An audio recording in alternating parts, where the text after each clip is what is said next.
Allez, aujourd'hui, Daf Yud Tet, Masechet Eruvin. Nous sommes en haut de la page. Ve'amar Birmia ben El-Azar, bo ur'e shelo kimidat HaKadosh Baruch Hu midat basar badam. Donc, Birmia, le fils d'El-Azar, a enseigné, elle a dit, viens voir combien la mida, les qualités, on va dire, la mesure d'Akadosh Baruch Hu n'est pas celle d'un basar badam, d'un homme de chair et de sang. Midat basar badam, mithayev adam, harigan et malchut. Donc, lorsque nous sommes en présence dans ce monde-là, on va dire humain, lorsqu'une personne est condamnée par la royauté à la mort, matilin lo hakal et torpiv, on le bâillonne, c'est-à-dire on lui met un morceau de bois, Rachi explique, dans sa bouche, qu'aider chez l'eau et calquel est un mêlée, pour ne pas qu'il maudisse le roi qui lui a appliqué cette sanction. Mitat hakadosh baruch Hu, en revanche, la mesure d'Hakadosh baruch Hu, Adam mithayev hariga lamakom. Si donc Mina Shamaim HaKadosh Baruch Hu a décrété sur lui la mort, Shotet, cette personne qui est condamnée à mort se tait, face, il accepte, on va voir la décision d'Hakadosh Baruch Hu, il accepte la justice, car celle-ci est une justice amiti, ça veut dire de juste, vraiment droite. Shneva, comme il est marqué dans le pasuk, Lecha domiya tehila. Lecha à toi, HaKadosh Baruch Hu, domiya. Qu'est-ce qu'on te réserve en quelque sorte? Domia, le silence. On ne dit rien devant toi. Tehilla, on va voir la louange. Vélo, pas simplement cela, pas simplement la personne se tait. Et là, Mishtabbeah, également, non seulement elle se tait, elle accepte la sentence, mais également, Mishtabbeah, elle loue à Kadosh Baruch Hu. Shneimar, comme il est marqué dans le pasuk, Tehilla, Necha Domia, Tehilla. Il apporte des Tehillot également, des louanges à Hachem. Vélo, n'est pas simplement ça. Et là, chez Domélo, Keilou Makriv Korban, il dit, mais il ressemble à une comme si c'était une personne, Makriv Korban, qui apportait un sacrifice. Donné à sa personne va être condamnée à mort. C'est comme s'il apportait un sacrifice, dont on voit, c'est Neymar, comme il est marqué dans la suite du Passou. Ulcha Yeshulam Neder. Et pour toi, donc Yeshulam Neder. La personne paiera son Neder, son vœu, c'est-à-dire ce Korban-là. Haïnou, de Amar Bioshua Nevi. Il dit, c'est ce que Rabbi Yoshua ben Levi a enseigné. Il a posé la question, il dit, que veut dire le verset? Ovre be'emek abbacha, mayan yishituhu, gam berachot yate more. Donc on va détailler tout ce verset, ce télim là. Qu'est-ce que ça veut dire Ovre, elu bnei adam sheovrim al risono shel HaKadosh Baruch. Ovre, ce sont ceux qui passent, qui transgressent, qui passent outre la volonté d'HaKadosh Baruch Hu et qui transgressent la volonté d'Hachem. Emek, qu'est-ce que ça veut dire Emek? Shema'amikim lahem gehinam. Ça veut dire il va, Emek, ça veut dire profond. Ma'amikim lahem. À ces personnes qui sont en vrai, Retsono shel HaKadosh Baruch Hu, Ma'amikim lahem. On va les enfoncer dans le gehinam, ils vont mériter le gehinam. Haboche, Shebochin, Abacha, dit Shebochin ou Moridin, Dma'ot kemayan shel shitim. Donc dans la suite du pasuk, c'est marqué Abacha. Mayan yeshituhu, donc bacha boché, ça veut dire ils vont pleurer, ou moridim de ma'od, ils vont faire couler leurs larmes, des larmes, qui mayan comme une source, shel shitim. C'est quoi shitim? Rashi explique, mayan yeshitihu, c'est le même langage que shitim. Shitim, il dit mayan shel shitim, nekev shebebinyan amizbeach. Il dit sous le mizbeach, il y avait là-bas, d'accord, des nekavim, il y avait des trous qui permettait, lorsque l'on faisait une issur hayayin, la libation de vin, d'accord, chez la sépalim, il y aurait les tochos, ils tombaient dans ces déserts, dans ces trous-là, ils étaient évacués et tombaient dans ces trous, kol hashana, toute l'année, etc. Et donc il dit, ces larmes qui coulent là sont tellement nombreuses qu'elles vont remplir comme ces trous-là qui se trouvent sur le misbéa. Gam berachot yate more, il dit malgré cela, donc on va voir que la personne va se couvrir de berachot, elle va donner des bénédictions. Quelles sont les bénédictions malgré tout ce que ces réchaïm-là ont fait? Masdikin alehen et adin. Malgré tout cela, ils vont reconnaître, être d'accord avec le din, la justice d'Akadosh Baruch Hu. Veomrim, ils diront, les fanab devant lui, Ribono Shel Olam, maître du monde, Yafé Danta, tu as bien jugé, Yafé Zachita, Yafé Chiyapta. Tu as bien donc innocenté, tu as bien rendu coupable, et tu as bien jugé d'accord, le Gehinam, l'enfer pour les Rechaim, pour les impies, Gan Eden, la Tzadikim, et le jardin d'Éden pour les justes. Et ni vraiment, donc ça veut dire qu'on voit d'ici d'abord dans cet enseignement qu'on vient de citer, on voit qu'il nous est dit que les Rechaim, à partir du moment où les Rechaim, à partir du moment où ils ont la sentence, etc., tout cela, ils vont reconnaître, ils vont faire tchouva, ils vont reconnaître la justice d'Akadosh Baruch Hu. Et sur ça, on objecte. Rabbi Shimon ben Lakish, il enseigne, il dit Rechaim afilu al pitro shel Gehinam. Enam chozrim b'tchouva.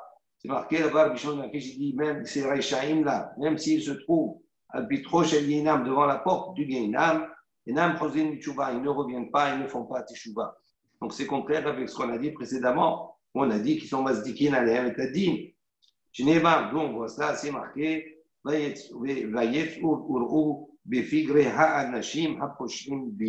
d'accord, et on sortira, il dit on verra, les cadavres de ces hommes, qui se sont révoltés contre moi. Donc, qu'est-ce que ça veut dire ici chez Pashou? L'Oneemar, c'est pas marqué Pashou, ils se sont révoltés, c'est-à-dire au passé. Il dit, et là, Aposhim, ça veut dire que c'est un présent qui se révolte. Ça veut dire chez Poshim, Beolchim, Neolam. Ça veut dire que même après, même au port du Guénam, il continue à ne pas accepter, à ne pas faire Teshuvah et à se révolter contre Akadosh Baruch Hu, il n'accepte pas le jugement. Donc on voit ici que quoi?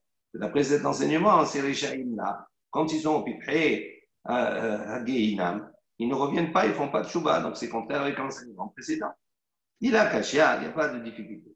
Habe Poshé Israël. Il dit, on parle ici de deux poshrim, de deux catégories différentes.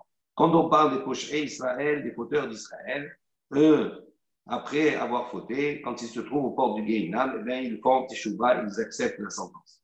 On dit que, quand on a dit que même au port du Gehinam, ils n'acceptent pas, ils ne font pas teshuvah, on parle des Ovdei Kochavim, des fauteurs qui ont fait l'idolâtrie, des non-juifs. Rinami Mistadra. Il dit ainsi aussi, c'est plus logique de dire comme ça. Pourquoi? Il y a une ken kashia de Rabbi Shimon ben Lakish, de Resh Lakish, de Resh Lakish. Parce que si on n'explique pas comme cela, à ce moment-là, on va se retrouver avec une difficulté sur les enseignements de Resh Lakish. D'où on va voir. De Amar Resh Lakish, on voit un nouvel enseignement de Resh Lakish qui nous dit Poshé Israël. Donc le premier enseignement qu'on a vu maintenant, c'était de dire que ces Poshim-là, même aux portes du Gehinam, ils ne font pas teshuvah. Et là, un autre enseignement de Resh Lakish qui nous dit Poshé Israël, les fauteurs d'Israël, En ur Gehinam sholetet ba'en. Le feu du Gehinam n'a pas de prise sur eux. Kal vachomer, d'où ils apprennent ça? Le kal vachomer d'un raisonnement, misbah hazav, de l'autel en or. Vous savez que dans le Kal, il y avait misbah hazav, un autel en or, sur lequel on faisait brûler les encens. Et là-bas, on apprend. Qu'est-ce qu'on apprend? Ma misbah hazav shen alav, et là, qui est rouvé dinar za'av. Dit là-bas, cet autel en or, il était fait en bois, et il était recouvert d'une fine pellicule d'or. Qui est rouvé dinar za'av. L'épaisseur, on va dire, d'un dinar en or. Et donc, Amad Kama Shanim est là-bas pendant de nombreuses années. Et comme on faisait brûler là-bas, on mettait directement sur ce dessus, on mettait directement l'encens qui brûlait. Donc, il y avait le feu qui brûlait. Malgré cela, on voit que ça n'a pas altéré l'or qui était dessus. C'était une fine pellicule et l'or, elle est toujours restée. Il dit, c'est une comparaison. Poshé Israël, il compare ça au Poshé Israël, au fauteur d'Israël. Chez Melaïnim Mitzvot Karimon, ils sont remplis, même s'ils sont des fauteurs, ils sont remplis de mitzvot comme la grenade. Chez Nehemar, comme il est marqué dans le Passouk, Kefela Harimon Rakater, ta tempe, Kefela Harimon, elle est comme une portion, une tranche de rimon, de grenade rouge.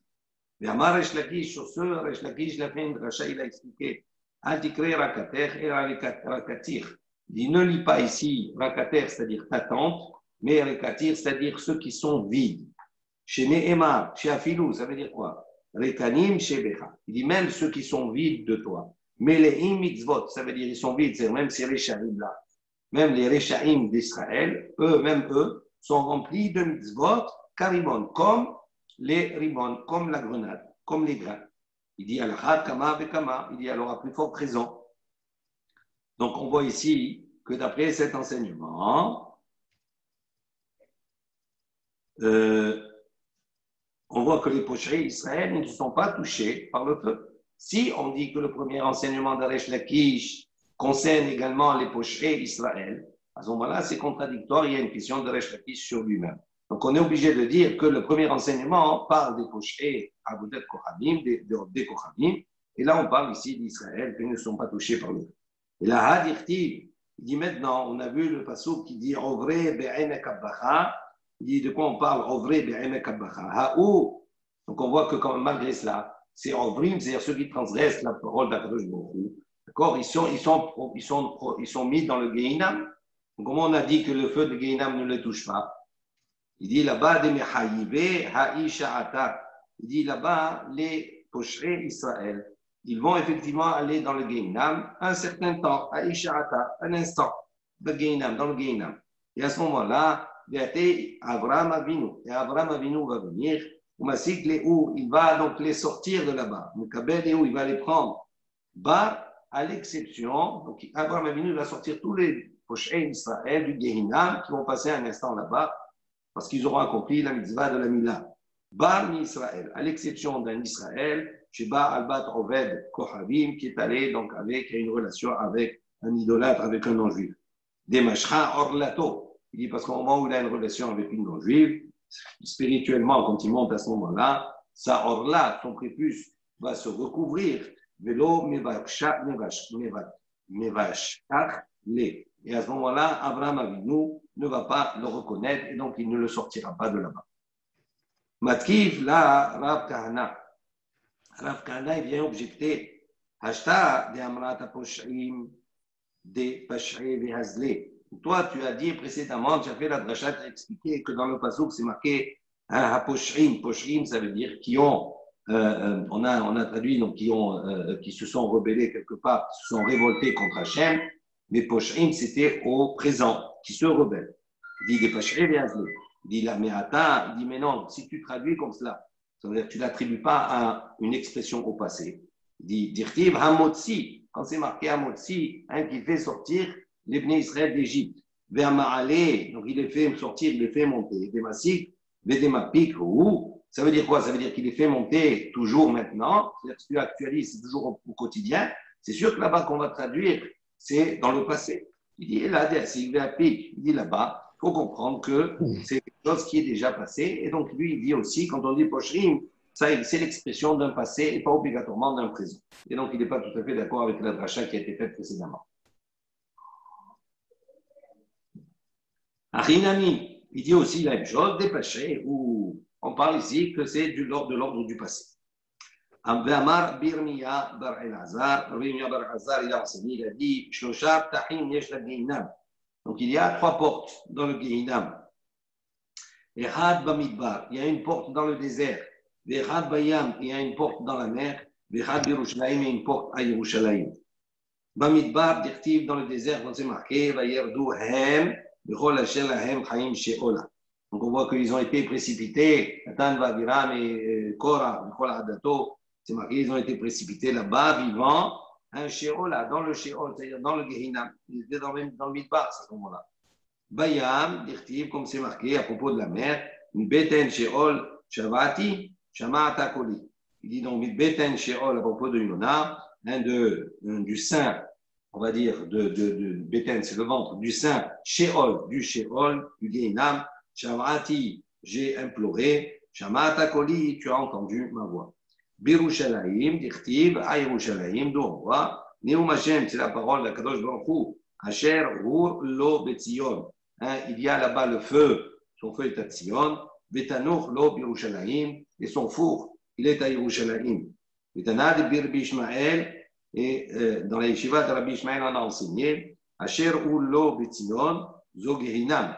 Il dit le feu se trouve à Tzion, ça représente le Gehinam. Betanur Lo Birushalayim, et le four, son four se trouve à Yerushalayim. Zo Pitra Shel Gehinam, ça c'est la porte du Gehinam. Mais tous les cas, il dit, mais il n'y en a pas d'autres, il n'y a que dans ces trois endroits qu'il y a des portes. Les Hamar Rabbi Marion, Amar Rabbi Yoshua ben Levi. Donc Rabbi Marion a dit au nom de Rabbi Yoshua ben Levi, et Amarina, il y a de ceux qui disent, Tana Rabba Bar Marion.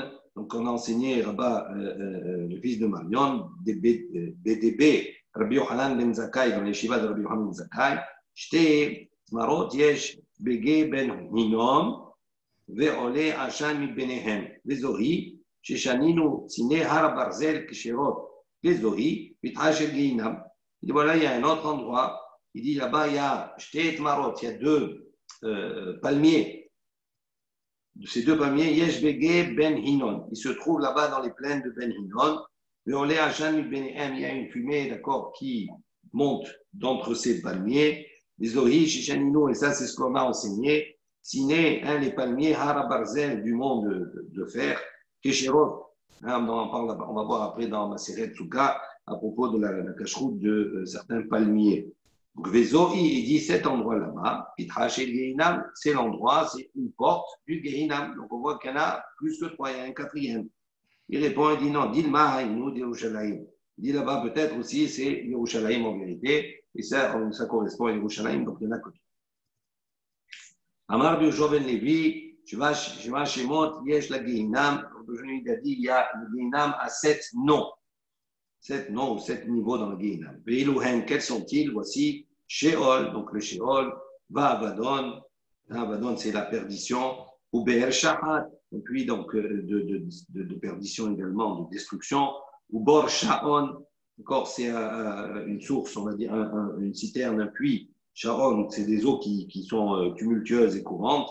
Vetit Ayaven, également de la boue là-bas dans laquelle on s'enfonce. Vetsalmavet, et l'ombre de la mort. Ve'eretz Hatartit, et la terre d'en bas. Ce sont les 7 noms du Gehinam.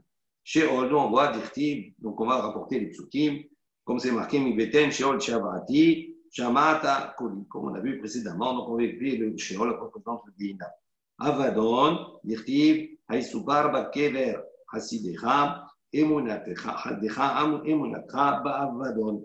Et on voit ici également dans Teilim, on nous dit est-ce qu'on va raconter Bakever dans la tombe, Hasidecha, Hasidecha, ta bonté, Emunatecha, ta générosité, ta confiance, on va dire, Ba'avadon, dans sa perdition à lui. Et Ba'avadon, c'est le Gehinam. Ber Shahat, dit Gilo Ta'azov Nafshi Lishol, car tu n'abandonnes pas mon âme dans le Sheol. L'Oditen Hasidecha, ne nous donne pas Hasidecha, ta générosité, ta bonté, Lirot Shahat, de voir Shahat, ça veut dire le Gehinam. Ou Bor Sharon, Vetit Hayaven, Dirtiv, donc pour les deux autres, c'est marqué, Vayaleni, Mi Bor Sharon, Mitit Hayaven, donc tu vas te monter de ces endroits qui sont le Gehinam. Vetsalmavet, l'avant-dernier, dire-t-il, comme c'est marqué, Yoshve Chosher Vetsalmavet, ce misement de Pessah. Ils sont assis dans l'obscurité, Vetsalmavet, et à l'ombre de la mort, c'est-à-dire le Gehinam. Ve'eretz Tartit, et la terre en bas, Gemara, ça on n'a pas de passouk, c'est une Gemara, c'est une transmission. Ve'tou les cas. Il dit vraiment, il n'y a pas d'autre nom, c'est les 7. Il dit, Gehinam. Il dit, voilà, il y a le mot Gehinam. Gehinam aussi, c'est un nom du Gehinam. Il dit, non, Gehinam, c'est quoi? C'est la composition, il dit, Gea, c'est la plaine. Chez Amuka, chez Akol Yored la al-Iske Hinam. Il dit, c'est l'endroit, c'est une plaine, c'est une profondeur, où là-bas, tout le monde descend là-bas, al-Iske Hinam, Rachid va préciser, à la suite de relations, on va dire, interdites. À la suite de cela, c'est quelque chose qui, c'est faute-là, dans le Gehinam. Dehaïka Tafte, il dit, mais il y a un autre nom également, Tafte, comme c'est marqué dans le Passouk, qui aroch me'etmol Tafte. Il dit, comme on voit ici dans le Passouk, on voit également tu vas allonger depuis hier, Tafte, c'est le Gehinam. Il dit, Ahou, il dit non, c'est pas le nom, mais Ahou Shekol Hamikpate Beitzro Ipol Sham. Il dit au contraire, ça signifie tout simplement qu'est-ce qui engendre le fait de tomber dans le Gehinam. toute chose hamit paté d'Itro. Tout celui qui va être séduit par son Yetzer Hara, par son mauvais penchant, c'est ça qui va l'engendrer, qui tombe dans le Gehinnom.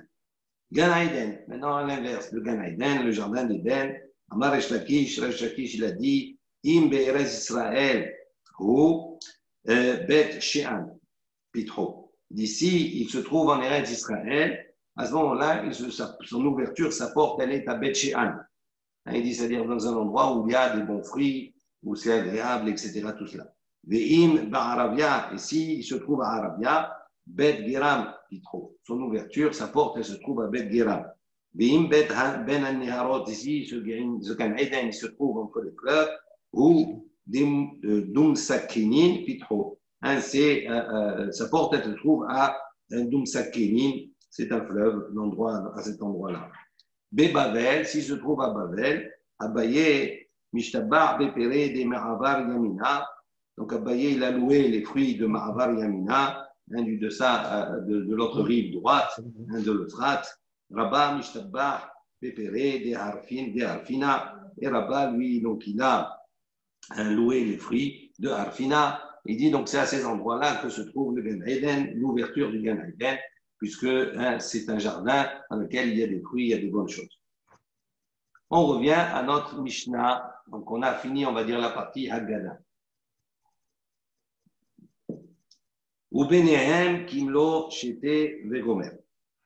Donc,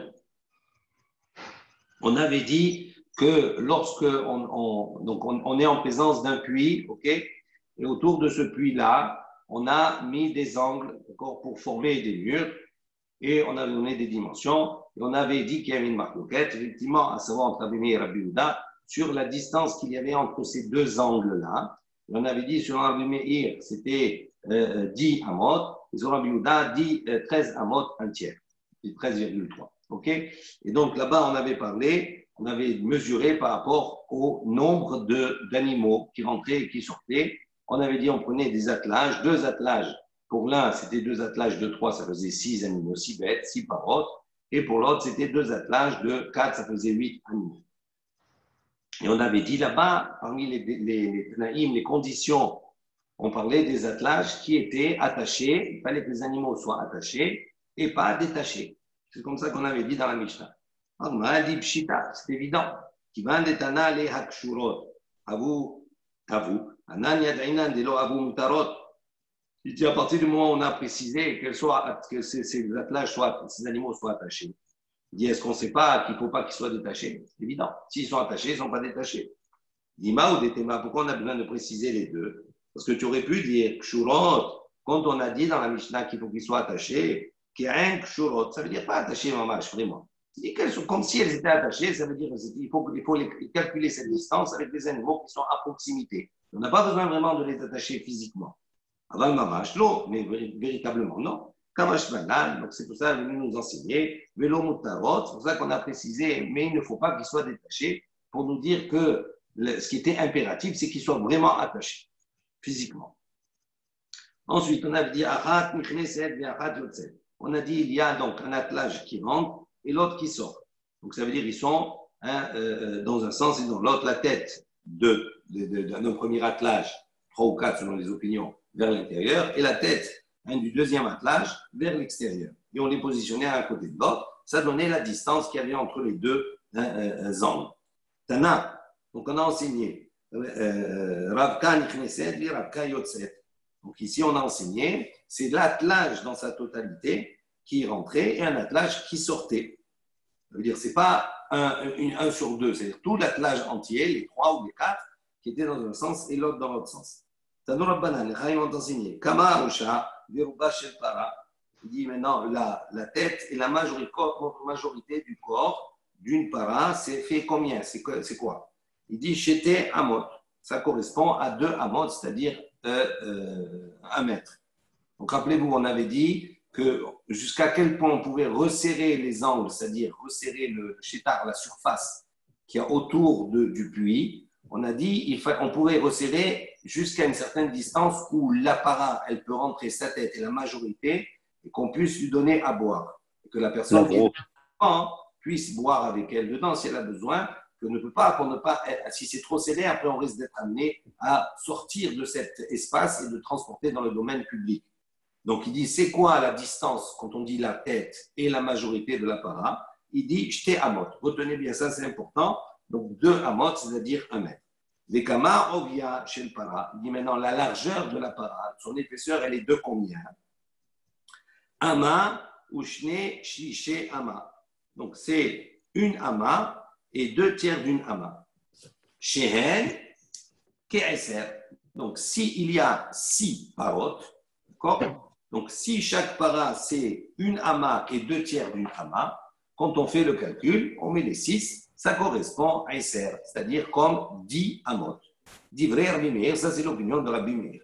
Rabbi Yehuda, il dit Kishlosh Esre ama, lui dit non, ça correspond à 13 ama, ou Ke'arba'a Esre ama, et ou comme 14 ama. Alors on va discuter ici parce que l'expression qui est utilisée est un peu particulière. Et on va poser la question, on a dit comme 10 ou comme 13 et comme 14, c'est-à-dire entre 13 et 14, selon les opinions. Il dit qu'Esser, Esser, bien, on pose la question, pourquoi on a besoin de dire? Alors, la largeur d'une para, c'est une ama de tiers, d'accord? Donc, si on en a 6 selon Rabbi Meir, ça fait 10 juste. Pourquoi on a dit chez N qu'Esser? Comme 10. Pourquoi ce comme? C'est faux. On aurait dû dire Esser. C'est 10 juste. C'est la question que l'Agmara pose. Qu'est Esser ou Avia? Ou Esser Avian? C'est 10 exactement. Il dit non, Mishum de Baïlemitne Sefa, Kishlosh Esre, Kishlosh. Il dit non, comme on a eu besoin d'enseigner la fin, et à la fin on a dit Kishlosh Esre, comme 13. Donc c'est pour ça qu'il a utilisé Qu'est Esser au début. Alors on pose la même chose. Kishlosh Esre. Fait Avian, il dit 13 comme 13, c'est pas tout à fait juste. Pourquoi? Parce que quand on fait le calcul selon Rabbi Yehuda, il y a 8 animaux, 8 parottes. Donc s'il y en a 8, quand on multiplie 8 par effectivement une ama de tiers, on va obtenir plus encore que 13. Donc fait Avian, c'est pas comme 13, c'est plus que 13. Alors il dit pourquoi il a dit Kishlosh Esre, il n'a pas dit plus que 13 directement. Il dit Mishum de Ba'el Mitne Ke'arba Esre. Il dit pourquoi? Parce qu'il a eu besoin d'enseigner Ke'arba Esre, comme 14. Il dit Ke'arba Esre, Halo Avia. Il dit 14. On n'arrive pas à 14, c'est moins que 14. Alors pourquoi il apporte 14? Donc il dit Amar à papa, il explique, il dit Yeterot al Shlosh Esre, il a voulu exprimer, il a voulu dire elles sont plus que 13. Et elle n'arrive pas à 14. Et donc, c'est 13. En vérité, ça correspond à 13, un tiers. Il reste encore une demi. OK? Amar Papa. Papa, il a dit la chose suivante. Bebor, Shmona, découlé alma l'obligé. Delo ba'inan pshutin. Babor, shtem esre, découlé alma l'obligé de ba'inan pshutin. OK.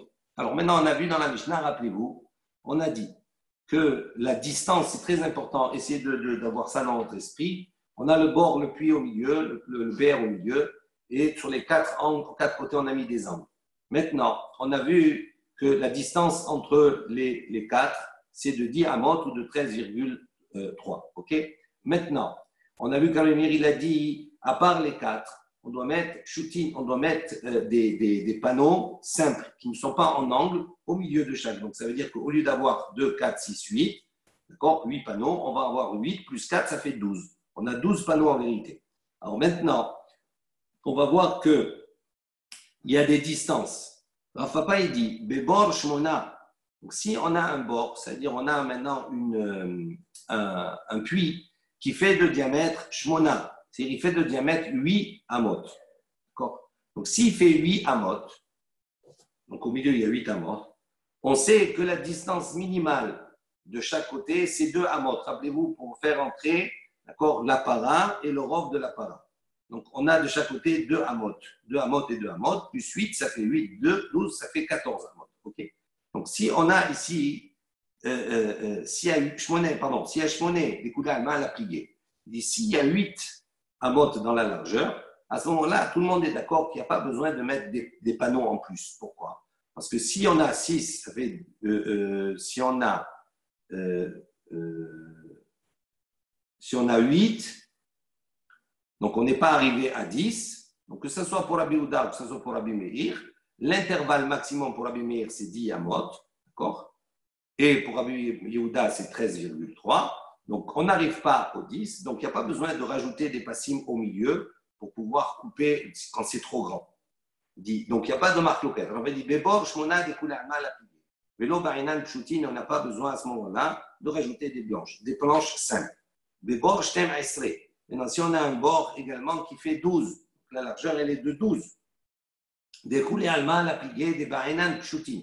À ce moment-là, tout le monde est d'accord pour qu'on doit rajouter, même la Biouda, des panneaux supplémentaires. Pourquoi? Parce que si on dit que ça fait 12, d'accord?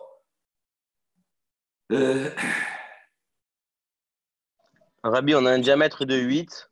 Plus une amas de chaque côté, ça fait 14.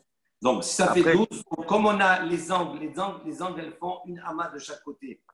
Donc, il faut rajouter, d'accord? Il faut. Ça arrive à 12, pourquoi 14? On n'arrive pas à 14. Oui. Parce que si ça fait 12, il faut s'éloigner du bord. Donc, tu vas t'éloigner de 2 amot de chaque côté. Donc, 2 amot de chaque côté. D'accord? Ça fait 12 plus 2 plus 2, ça fait 16. On est d'accord? D'accord? Si le diamètre du bord, il fait 12 amot, et que de chaque côté, il faut qu'il y ait au minimum 2 amot de distance pour entrer les parottes. Donc, ça fait 12 plus 2, 14 plus 2, 16. Maintenant, donc 16, ça va être quoi? Ça va être la largeur ou la longueur? La largeur, ok? Ça va être un côté. Maintenant, sur un côté, tu vas enlever à ces 16, tu vas enlever 2 amotes par rapport à l'angle, les planches qui sont dans l'angle. Chaque planche, elle fait une amas sur une amas. Donc, comme tu as une amas, tu en as une amas de chaque côté, il reste 14. 14, c'est une 14 d'intervalle. Donc, le 14 amotes d'intervalle, il ne marche ni selon Rabbi Meir, ni selon Rabbi Yehuda. Et donc, que ce soit pour l'un comme pour l'autre, il sera nécessaire de couper la distance pour réduire, pour ne pas qu'il y ait une grande distance comme ça, parce que c'est interdit pour eux. On est d'accord? Vous avez compris ou pas? Donc, s'il y a 8, il n'y a pas de marloquette, qu'on n'a pas besoin de passim. S'il y a 12, on n'a pas besoin également de passim. Qui plie dit, la marloquette, elle est mishmoné at shtemesre. Elle est entre 8 et 12. Les Rabbi Meir, Bainan, Chuti, pour Rabbi Meir, puisque lui, il n'autorise uniquement qu'un écart de 10 amot, donc il va être obligé, on va dépasser 10 amot, donc on va être obligé de mettre des pshutim, c'est-à-dire des planches qui sont droites. Les Rabbi Yehuda, no Bainan, Chuti, tandis que pour Rabbi Yehuda, ça ne dépassera pas les 13,3, donc il n'a pas besoin de mettre des pshutim, c'est ça la discussion qu'il y avait dans la Mishnah. Verapapa, Maïka Mashmalan, et on pose la question, mais qu'est-ce que Rav-Papa il vient nous enseigner? Tanina, c'est notre Mishnah, ça. On n'a pas besoin de lui pour entendre cela. Il Rav-Papa, Braïta, Loshmi Ale. En vérité, Rav-Papa, la Braïta, il n'avait pas en lui, il ne la connaissait pas. Mais Kamashmanan, qui Braïta, il nous a enseigné comme la Braïta. Ensuite, Arich Yoter Betel, Hitzit, Hatser, un Shivsha Siman. Donc, on va voir tous ces points-là qui vont être des objets, des questions de Abaye à Rabba. Be'amine Abaye mi Rabba. Abaye a posé la question à Rabba. Et Eric Bidyom Din, Kishiur Pshutin, de Rabbi Meir Ma'ou. Il a posé la question. Rabbi Meir, il a dit quoi? S'il y a plus que Esser Amot, il y a plus que, tu bien, il y a plus que 10 Amot d'intervalle.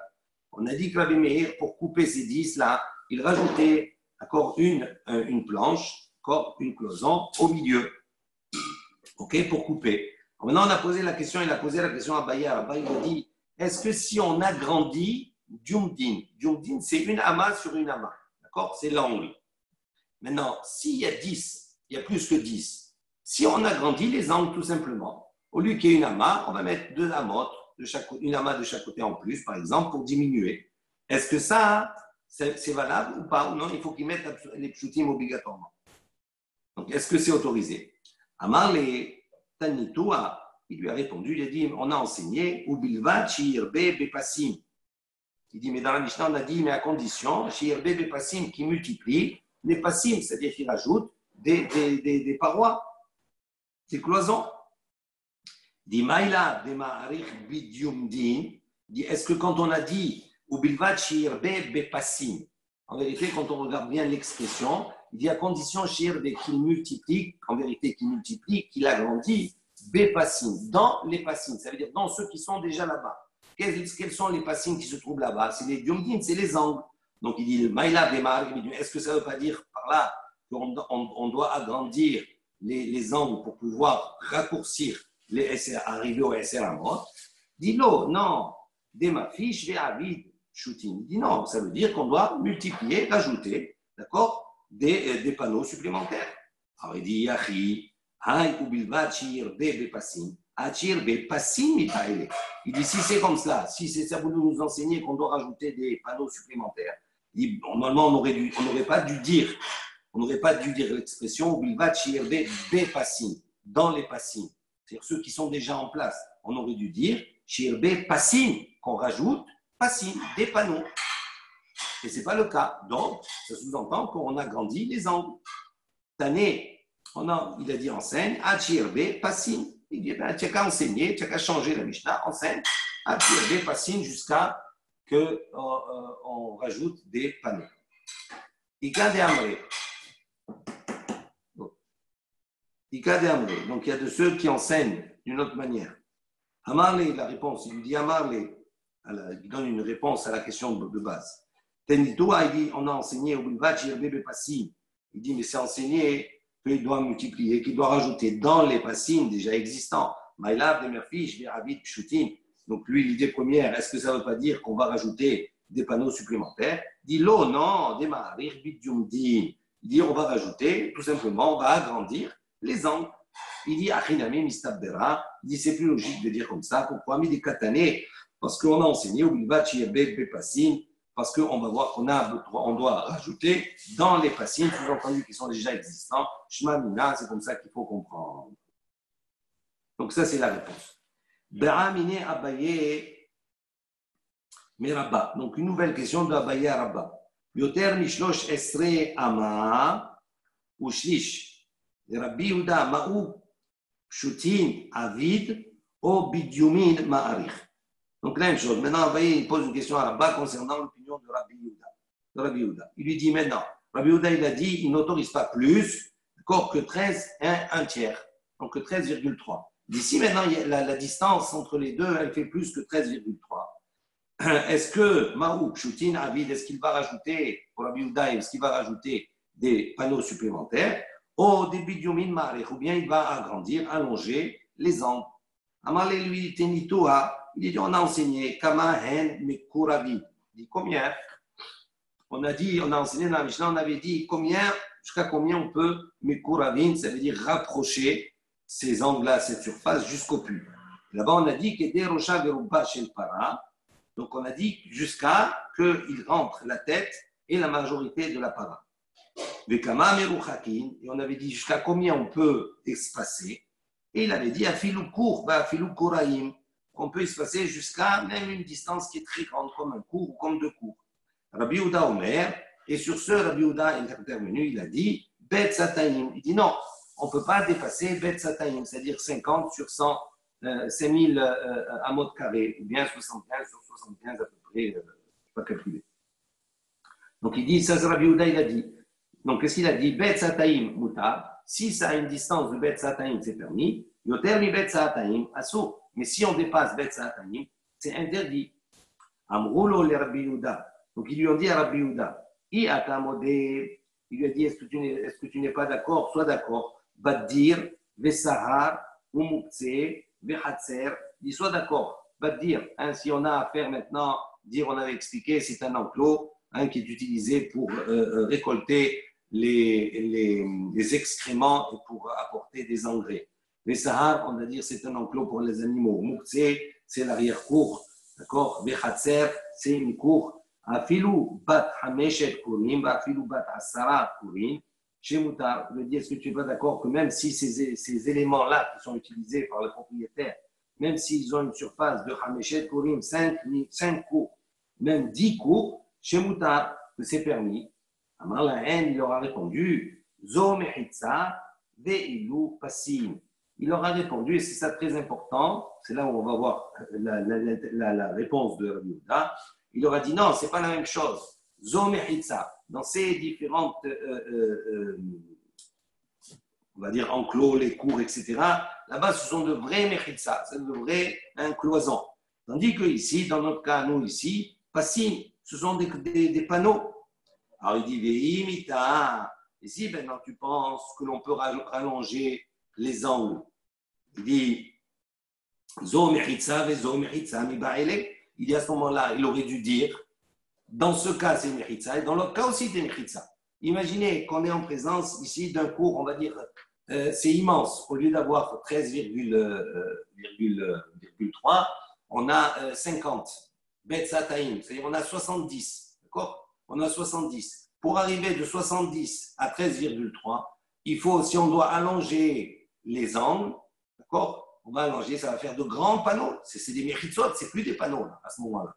Donc on voit ici que le fait qu'ils disent, mais c'est des panneaux et ce n'est pas des méritzot, ça sous-entend hein, que lui, il pense qu'on ne peut pas allonger les côtés. Autrement, il aurait dit méritza. C'est ça la déduction que l'on fait de la réponse qu'il donne. Et que donc, il dit qu'on met des planches, des simples planches entre à chaque fois, sans rajouter les angles. Voilà, oui. S'il dit passif, ça veut dire qu'il rajoute des planches. Autrement, il aurait dit méritza. Donc, dans les mots, il disait méritza, vezo méritza, mi baile. Achil Kama, il dit non, en vérité, voilà comme il a dit. Zo torat méritza alea, ou pirsutea be'eser. Il dit ça dans le cas du nir, on va dire, du Mouksé, du Khatser, etc. Il n'a pas dit Zo Mechitza, il dit Zo Torat Mechitza. Ça, c'est un statut de Mechitza. Et donc, Pirsotea, ça veut dire maintenant les brèches qu'il va y avoir dedans. Ve'eser, ce qui est autorisé, c'est uniquement Eser en tant que porte, parce que c'est un statut de Mechitza. Il dit Ve'elu, tandis que dans le cas à nous, Torat Pasim Alehen. Il dit le statut, ce n'est pas un statut de Mechitza, même si on allonge les langues et que ça fait de grands panneaux. Il dit le statut, ce n'est pas un statut de Mechitza. Ou pire bishlosh esre ama ushlish. Il dit comme ça n'est pas le statut d'une mechitza, mais lui il considère que dans le cas du puits, c'est un statut de passim, c'est-à-dire de panneau. Donc l'ouverture, il accepte qu'elle soit plus grande. D'accord? Parce qu'en temps normal, si c'est une mechitza, quelle est l'ouverture maximale pour ne pas considérer cette ouverture comme une brèche? On a dit c'est Eser Amot, même Rabbi Yehuda, il est d'accord sur cela, parce que c'est considéré comme une porte. Il dit mais ça, c'est uniquement dans le cas où on considère que le statut, c'est quoi? Ce sont des cloisons. Mais là, ici, quand il a dit zo passim, ça veut dire que là-bas, il confère, même si elles sont immenses, ces planches, il confère le statut de planche et pas le statut de mechitza. Donc, c'est pour ça qu'il autorise là-bas une ouverture plus grande que 10, de 13,3 par rapport au passage de ces behemoth. Nouvelle question. Beramine Abbaye Merabba. Donc, Abbaye, il a posé une question à Rabba. Tel hamitlaket asara mitoch arba. Donc il pose une question intéressante. Il dit un monticule. D'accord? Maintenant, regardez dans les angles. On a dit il faut qu'il y ait un amas sur une amas. D'accord? Dans les angles. Il dit maintenant si dans un angle là, on a un monticule qui monte sur asarat fahim, il monte, c'est-à-dire il a une hauteur, il arrive, ça s'est accumulé, la terre elle s'est accumulée, et on est monté à asarat fahim, à 10 fahim, et mitoch arba. Et pour arriver à ce monticule-là de Asara Fahim, il faut qu'il y ait une pente de 4 amot. Donc on est arrivé à cela. Alors, Nidun Mishum Diyumed, O Eno Nidun Mishum Diyumed. Est-ce que ce monticule-là, on peut l'assimiler comme étant un angle? Donc on n'a pas besoin de construire un angle, on s'appuie sur cela pour entourer ce puits. Amar lui a dit, c'est enseigné déjà, Rabbi Shimon ben El-Azar, Rabbi Shimon ben El-Azar, il a dit, Haïta Sham Eben Merubbaat. D'ici dans l'angle, il y a une pierre carrée. Ro'im kol she'ilu tehalek. Il dit, on la considère comme si tehalek, on l'a coupée.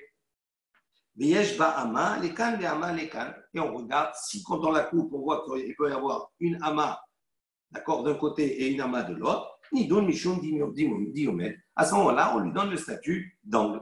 Et sinon, si elle n'a pas, en se projetant dans la coupure, on voit qu'elle ne peut pas avoir un amas de chaque côté, et non, Nidun Mishum Diyumed, on ne peut pas à ce moment-là la considérer comme un angle. Rabbi Ishmael Benosh Rabbi Yohanan ben Broka Omer. Donc il a dit, Haïta Sham Even Agula. Si maintenant dans l'angle il y a une pierre ronde, Ro'in kol she'ilu tehakek betehalek. Il dit à ce moment-là, on va considérer comme si maintenant tehakek, on va la tailler, ou betehalek et on va la séparer, la couper. Veyesh ba'ama alekan ve'ama alekan idun mishum diomet. Et qu'on arrive, dans la projection, à avoir un amas de chaque côté. À ce moment-là, ça fait objet d'un angle.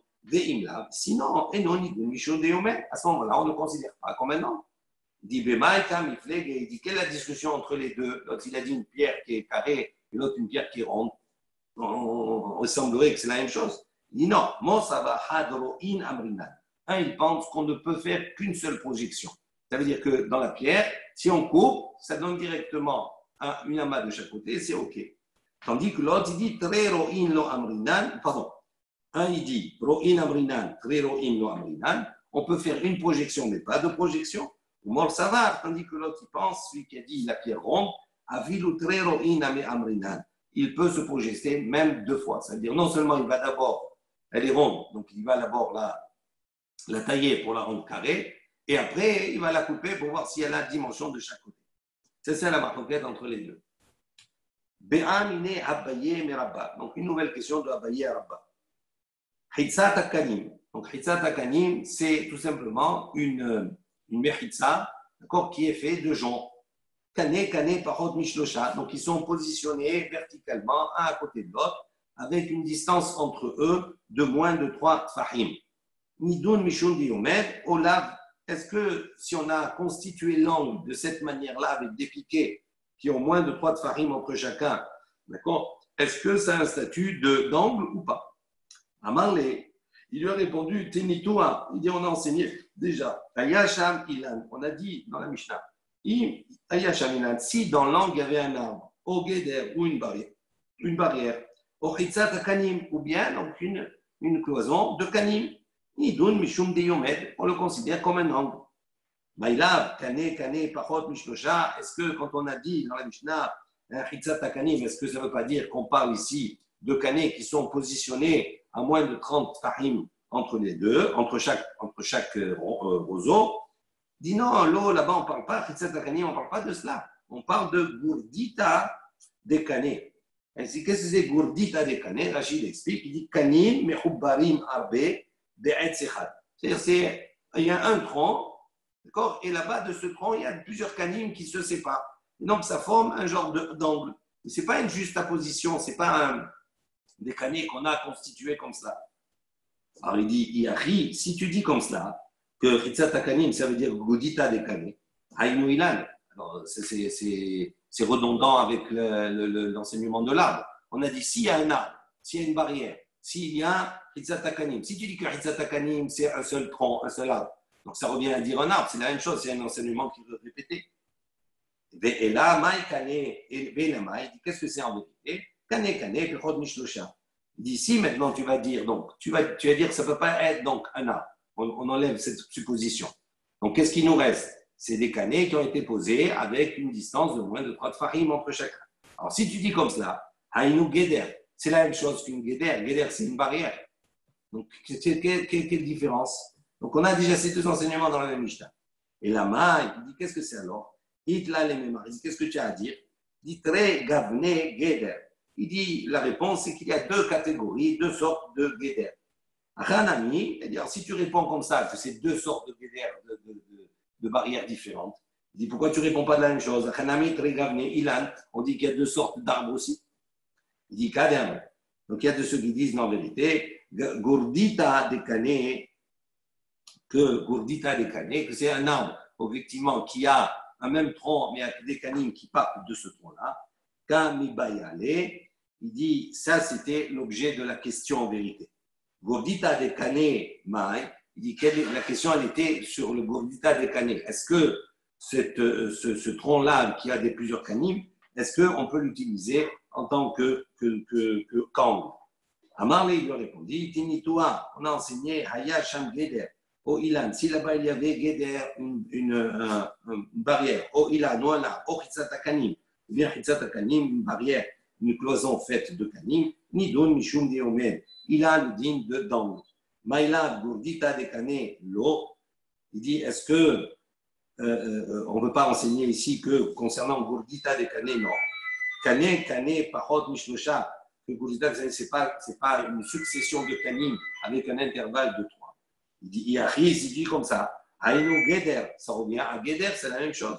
Mais la maille Gourdita des Kané, il dit ok, c'est Gourdita des Kané. Aïnou Inam, si tu dis comme ça que c'est un seul tronc, ça revient à un arbre. La maille, il l'a rimé. Il dit qu'est-ce que tu as à dire? Très gabné, ilan. Il dit, tu vas dire ici qu'on a en présence de 2 catégories d'arbres. Haname, il dit la même chose aussi. Très gabné, gader. Il dit c'est aussi la même chose, c'est 2 catégories différentes de gader, c'est-à-dire de barrières. Voilà, on s'arrête là. Demain, Bezrat Hashem chez Shabbat. Donc, vous essayerez de le faire seul parce que je ne pourrai pas être là. Mais on rattrapera ça dimanche, Bezrat Hashem. Donc, on se donnera un temps. Bezrat Hashem. Chazak ou Rabbi. 3 lignes avant la fin? Non, ça arrête en haut.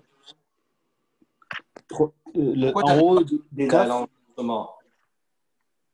Ouais, je tape l'enregistrement. Ouais. Pourquoi c'est toi qui as mis ou c'est moi? Non, c'est vous qui avez mis, mais ça s'est remis chez moi. Ah, d'accord.